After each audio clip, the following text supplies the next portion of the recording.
When I was 14, I had a train ran on me by three senior boys in high school. I was 14, one was 17, another was 17, and one was 16 years old. When I was 14, I got bullied a lot, so I didn't have any friends in school, and my home life was no better than my school life.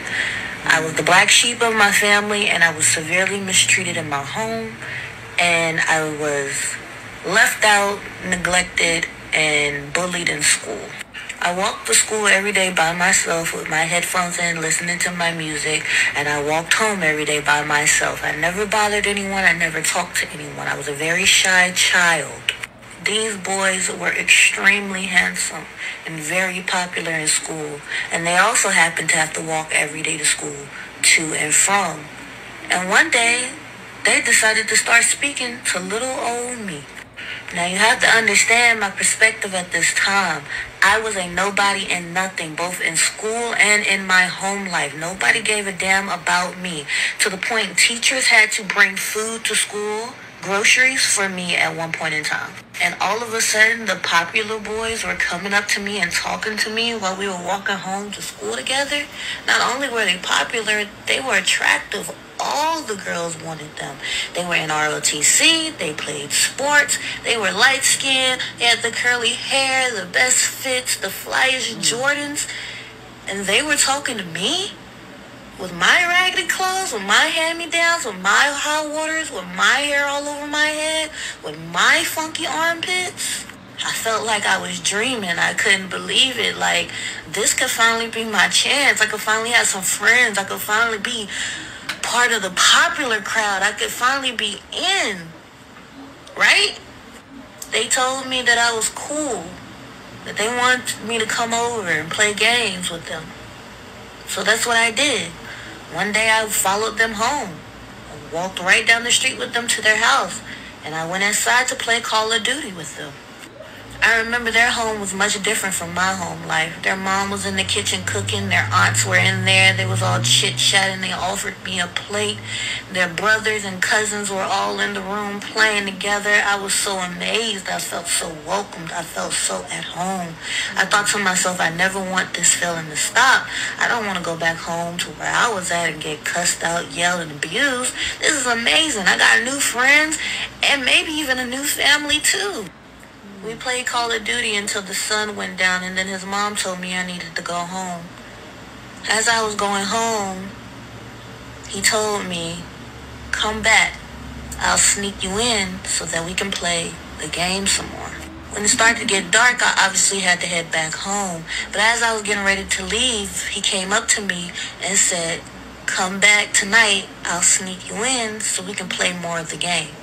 14-year-old me, who wouldn't want to play more of the game with one of the most popular boys in school? Come on now. So that's what I did. I came back. And we played the game. And then he leaned over and he touched me. And he kissed me. And he told me I was pretty. In my mind, it was like someone blew my head off. The popular boy in school just told me I was pretty and kissed me and likes me. That's what he's telling me. He likes me. Fast forward and he's got my clothes off and we're doing the whoop-de-woo and I'm completely vulnerable. And as we're doing it and he turns me over and tells me to get on my hands and knees and arch my back, I hear the door crack open. I look up in shock, gasp, thinking his mom has called us and we're about to be in so much trouble, but nope. It's his brother. He never stopped stroking me as his brother walked in. I sat there in disbelief, my mind racing. Mind you, I hadn't even had sex really before this. You know, a couple of little playful things here and there, but this was really my first full time going all the way. So now I'm wondering what's going on. Why hasn't he stopped? Do I stop? Do I lay here? Do I tell him to stop? I don't really know. His brother walks in, he never stops stroking, and then he leans down and whispers in my ear, can my brother get a turn? I don't really know what to say. I don't know what to do. Do I say no? Do I say yes? I mean, I should say no, right? Can your brother get a turn? I don't even know your brother, but I finally have some friends. And their family's really nice to me. I hate to mess this up. So him and his brother get a turn. But then the door cracks open again. And here comes his cousin. Ain't no fun unless we all get some, right? That's what they told to me. I'll spare you all the details of my sad sob story, but let's just say fast forward, everyone has their fun, I guess. And it's time for me to go home. And I'm confused and I'm ashamed. And I don't really have anybody I can talk to about it. I don't know what I just did, and I don't even know if I liked what I just did. Anyways, because I know this video is getting long and you guys probably don't want to hear all the details. Long story short, back then, I didn't realize that I was a victim. I didn't realize that that was a manipulation tactic. I didn't realize I was targeted.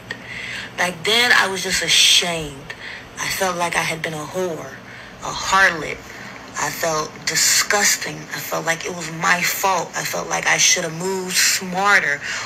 And I also, in the same breath, felt like, finally, somebody loves me. Somebody wants me. Finally, I'm pretty enough. Finally, I'm good enough.